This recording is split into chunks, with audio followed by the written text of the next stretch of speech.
Hello, my dear friends. My name is Amit Punia, and I am your English teacher. Today, we will discuss about it. It can be used for two types. First one is subject, second is as a pronoun. Let's go through the definition of subject as a pronoun. It is a subject pronoun used to replace a noun. जब किसी noun को replace करता है और वो subject के तौर पर यूज होता है, तब हम कहते हैं कि it is used as a subjective pronoun. और अभी ये हमारी जो किसको रिप्लेस कर सकता है, वो कौन कौन सी वस्तुएं हो सकती हैं? एक तो animal, thing, idea, baby etcetera, जिनके बारे में पहले ही बताया जा चुका होता है. It refers to something specific, यानी कि यह किसी खास चीज की तरफ रेफर करता है. अब दोस्तों, रेफर का मतलब जानते हैं. रेफर का मतलब क्या होता है? रेफर मतलब किसी खास चीज, व्यक्ति, वस्तु की ओर संकेत करना. जैसे कि हिंदी में कहें तो किसी स्पेसिफिक चीज की जगह इस्तेमाल होना. एग्जाम्पल से समझते हैं. आई बोट ए कार, मैंने एक कार खरीदी. इट इज न्यू, यह नई है. तो दूसरे सेंटेंस में it as a subject use हुआ है, लेकिन ये किसको रेफर कर रहा है? एक कार को. यानी कि अगर ये किसी चीज को रेफर करता है तो मतलब यह एक रियल सब्जेक्ट है. अगला है दोस्तों, it as a dummy subject. It is called a dummy subject when it does not refer to any specific noun. यानी कि इट को हम डमी सब्जेक्ट इट को हम डमी सब्जेक्ट कहेंगे जब यह किसी को रेफर नहीं कर रहा हो, किसी स्पेसिफिक नाउन को रेफर न कर रहा हो. And is use to complete the sentence grammatically, यानी कि सिर्फ इसका उपयोग ग्रामेटिकली सेंटेंस को कंप्लीट करने के लिए किया जाता है. It has no real meaning, इसका वास्तविक अर्थ नहीं होता है. For example, it is raining. It किसको रेफर कर रहा है? क्या यह स्काई है, क्या यह क्लाउड है, या इट रेन है? देखो दोस्तों, रेनिंग का मतलब क्या होता है? बारिश होना. बारिश. वैसे ये प्रेजेंट कॉन्टिन्यूअस का टेंस है. देखो दोस्तों, इज आया है, फिर आईएनजी फॉर्म आई है किसकी? रेन की. रेन का मतलब होता है बारिश होना. तो यहाँ पर इट किसका प्रयोग कर रहा है? इट किसी यहाँ पर किसी प्रोनाउन को भी रेफर नहीं कर रहा, लेकिन इसका सेंस क्या निकलेगा कि बारिश हो रही है. तो यहाँ पर इट का मतलब वैसे तो यह होता है, तो यहाँ पर तो हिंदी में यह आया ही नहीं. तो इसका मतलब ये है कि it as a dummy subject इस्तेमाल हुआ है, जो दर्शाता है कि कोई कंडीशन या किसी सरकमटेंस को कि ये चीज हो रही है. इट किसी स्पेसिफिक चीज को रेफर नहीं कर रहा है, सो इसलिए यह एक डमी सब्जेक्ट होगा. तो दोस्तों, it as is dummy subject कुछ सरकमटेंसेस के अकॉर्डिंग देखते हैं. Circumstance one, talking about weather. जब हम मौसम के बारे में बात करते हैं तो इट का प्रयोग करते हैं. जैसे कि इट इज रेनिंग, यह बारिश हो रही है. देखो दोस्तों, यहाँ पर यह कुछ मैं ऐसे नहीं कर रहा. बारिश हो रही है, सिर्फ इतना ही सेंटेंस आपको परफेक्ट लगेगा. तो इट का यूज कहाँ गया? It as a dummy subject use हुआ सिर्फ सेंटेंस की स्टार्टिंग करने के लिए. और फिर इट इट एज सिर्फ थर्ड पर्सन सिंगुलर होता है, इसलिए इसके साथ इज लगाया. और चूंकि ये प्रेजेंट का टेंस है, इसलिए इज लगाया. अगर पास्ट को होता तो वॉज लगाते. और रेनिंग मतलब बारिश होना, और रेनिंग मतलब हो रही है. तो दोस्तों, पार्ट ऑफ स्पीच के हिसाब से देखें तो इट प्रोनाउन है as a dummy subject. Is एक हेल्पिंग वर्ब है. रेनिंग एक मेन वर्ब है, प्रेजेंट पार्टिसिपल जिसकी फॉर्म है. यानी कि यहाँ पर it as a dummy subject इस्तेमाल हुआ है और प्रेजेंट कॉन्टिन्यूअस टेंस होने के कारण इज का उपयोग किया गया है, क्योंकि it is a singular and जो बारिश हो रही है जो दिखा रही है कि जो रेन है वो कंटिन्यूअस फॉर्म में है, इसलिए रेन की आईएनजी फॉर्म रेनिंग का इस्तेमाल हुआ है। It is very hot today, आज बहुत गर्मी है। देखो दोस्तों, इसमें इट का यूज तो हो ही नहीं रहा। जब हम इसकी हिंदी करते हैं तो इट का मतलब यह होता है, वो तो हिंदी में आ ही नहीं रहा। तो इसका मतलब इट यहाँ पर सिर्फ एक ग्रामेटिकली फिलअप को पूरा करने के लिए किया जा रहा है, न कि उसका अर्थ बताने के लिए। ये सिर्फ दर्शा रहा है कि कंडीशन है कि आज बहुत गर्मी है। इसी तरह दोस्तों, इट वॉज कोल्ड यस्टरडे, कल ठंड थी। इट वॉज स्नो टुमारो, कल बर्फ गिरेगी। इट इज विंडी आउटसाइड, बाहर हवा चल रही है। तो इन सभी सेंटेंसेस में इट का कोई इस्तेमाल हो ही नहीं रहा, बल्कि ये सिर्फ ग्रामेटिकली फिलअप ब्लैंक को फिल कर रहे हैं, जिसके लिए हम इन्हें कहेंगे कि it is a dummy subject here.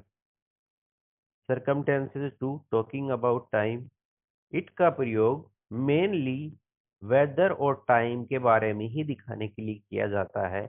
It is 5 o'clock, 5 बजे हैं।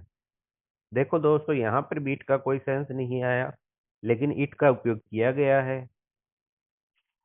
यहाँ पर इट सब्जेक्ट के तौर पे लिया गया है, बी वर्ब इज इस्तेमाल हुई है और उसके बाद टाइम एक्सप्रेशन 5 o'clock बताया गया है। It is a dummy subject, it यहाँ पर डमी सब्जेक्ट है। इज शोज प्रेजेंट टाइम, जो सिर्फ प्रेजेंट टाइम को दिखाता है। This sentence says the current time, यह सेंटेंस सिर्फ हाल ही के समय को दर्शाता है। इट इज लेट, देर हो गई है।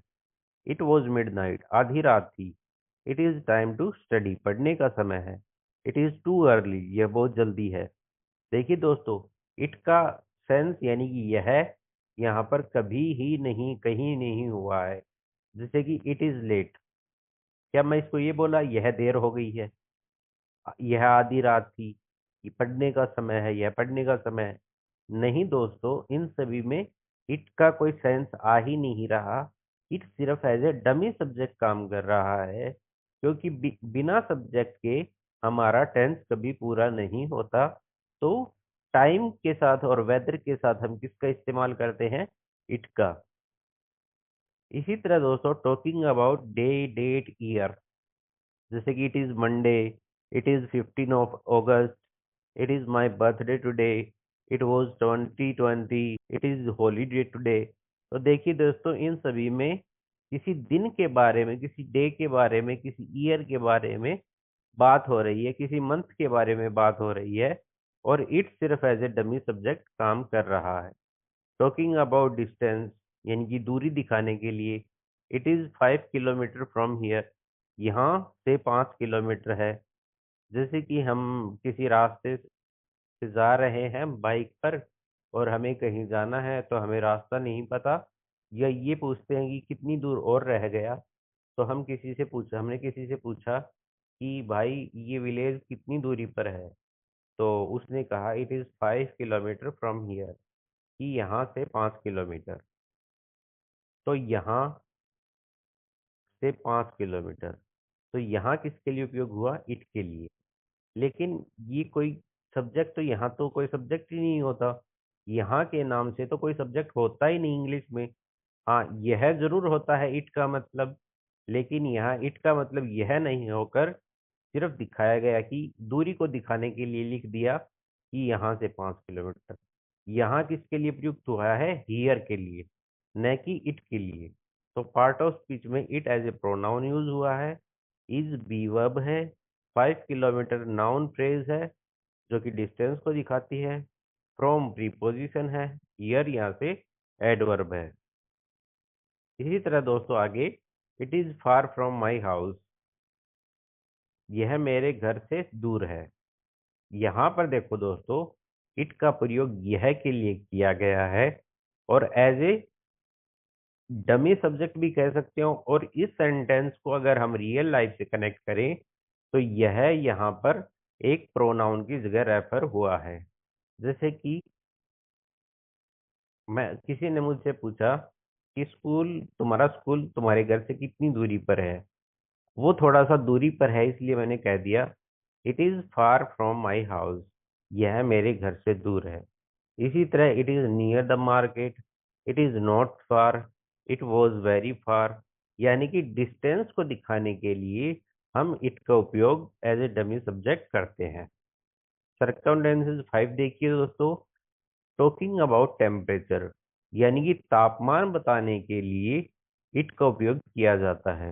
जैसे कि इट इज 40 डिग्री टुडे, आज 40 डिग्री तापमान है।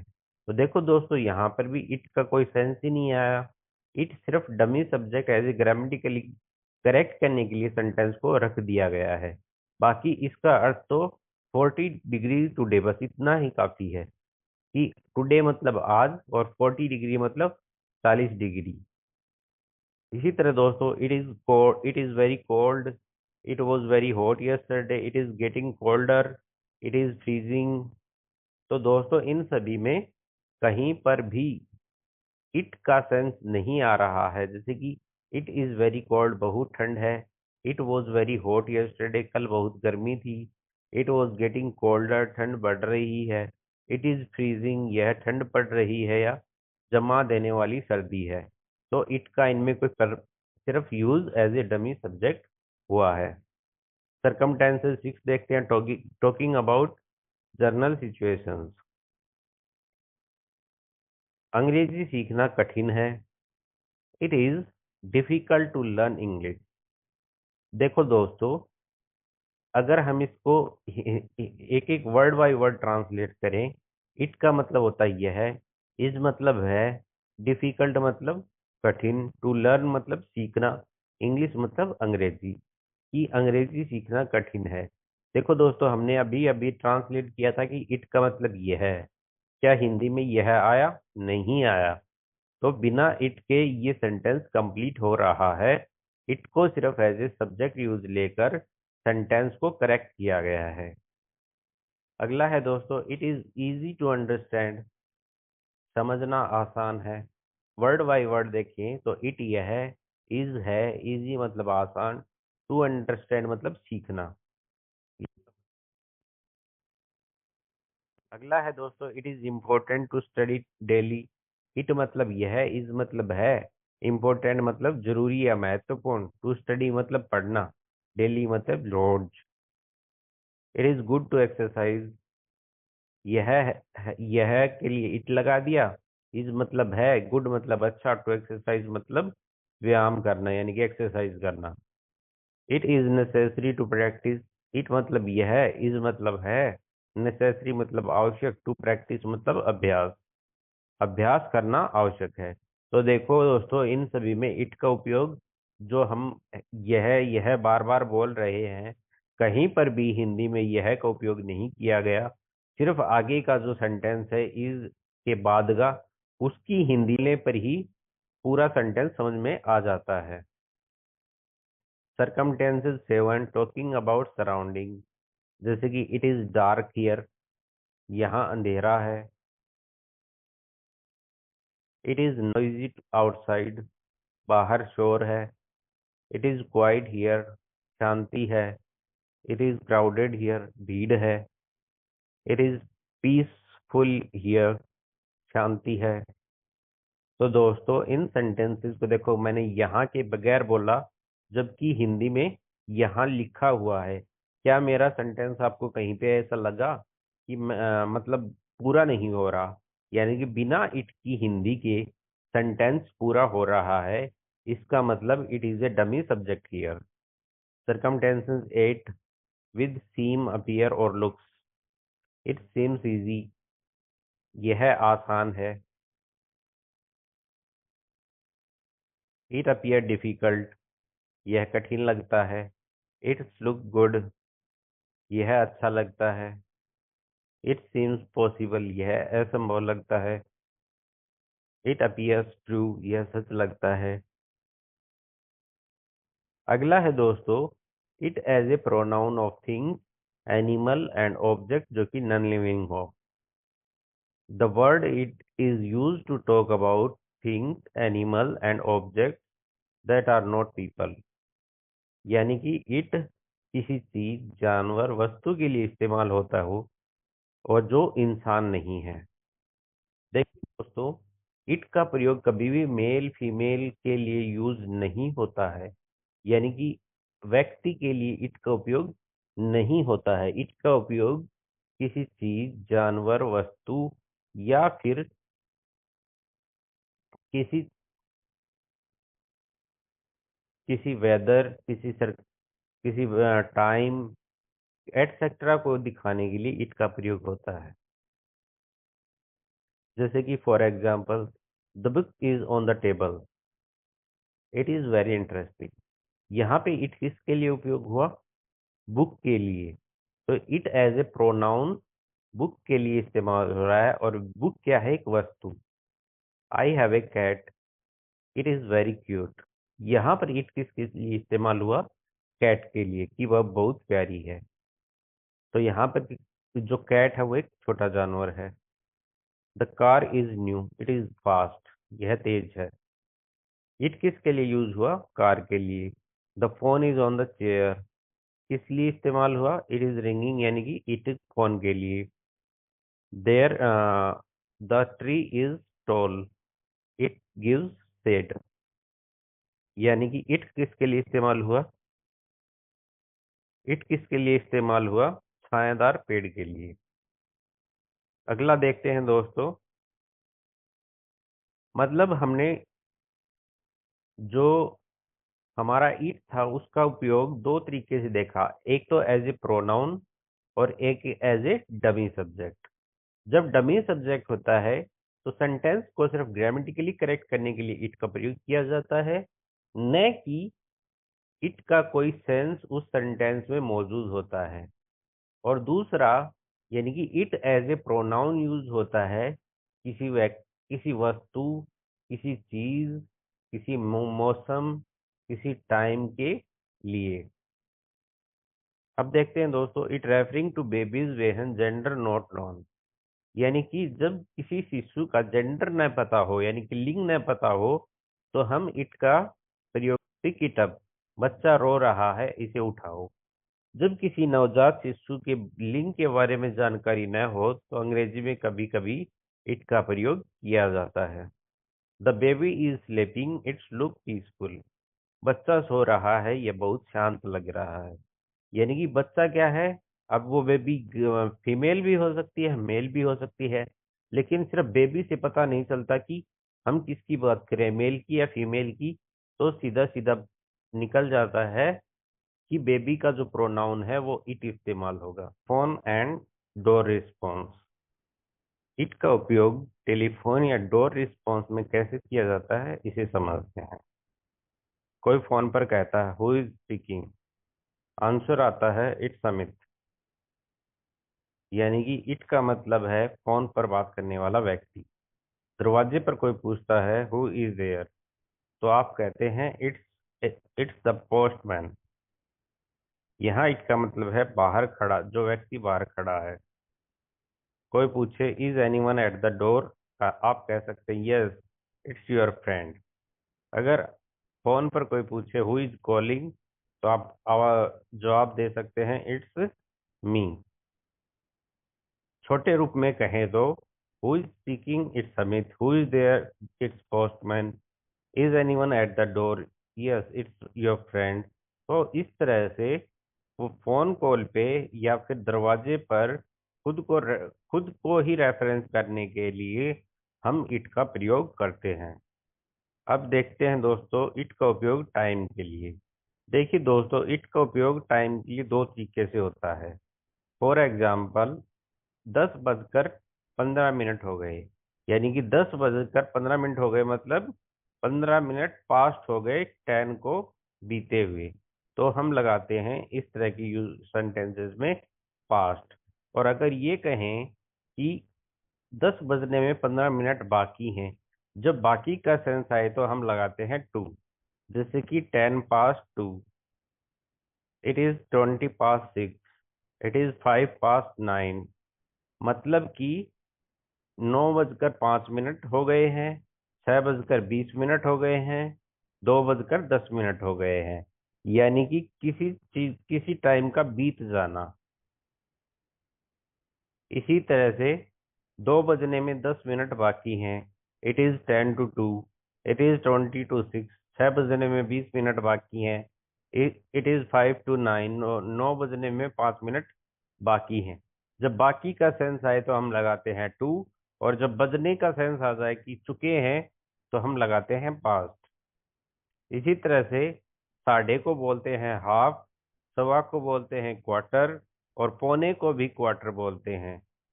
जैसे कि मैंने कहूँ 3:30 बजे हैं, इट्स मीन 3:30। 7:15 हैं, यानी कि 7:15। 9:45 हुए हैं, 9:45। तो ये थे कुछ इट के यूजेस। आज के लिए इतना काफी है दोस्तों। Thank you.